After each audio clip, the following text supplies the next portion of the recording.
Juga banyak orang yang baru sadar ternyata selama ini mereka bukan cuma punya kebiasaan scrolling, tapi mereka punya ketergantungan dengan HP.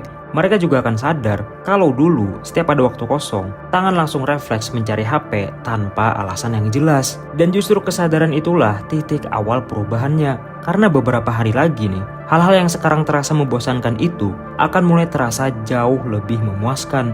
Bukan karena aktivitasnya yang berubah, tapi karena sistem reward di otak lu mulai ikut berubah.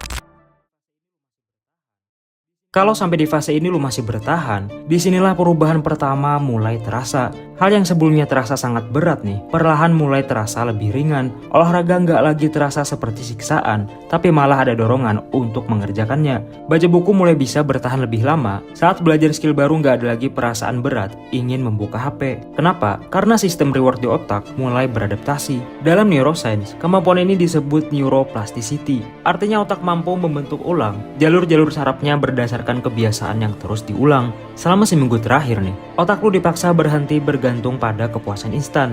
Dan sekarang, dia mulai belajar menikmati dopamin dari hal yang sebelumnya dianggap membosankan.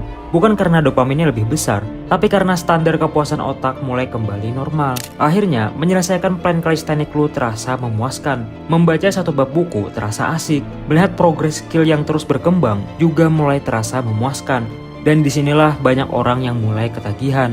Bukan ketagihan scrolling, tapi ketagihan progres real produktivitas. Karena ternyata kepuasan yang datang dari hasil kerja keras itu jauh lebih tahan lama daripada kepuasan yang datang dari gerakan jempol tangan lu. Dan tanpa sadar, setiap hari lu mulai mengumpulkan kemenangan-kemenangan kecil. Tubuh lu mulai lebih kuat, pengetahuan mulai bertambah, skill makin berkembang.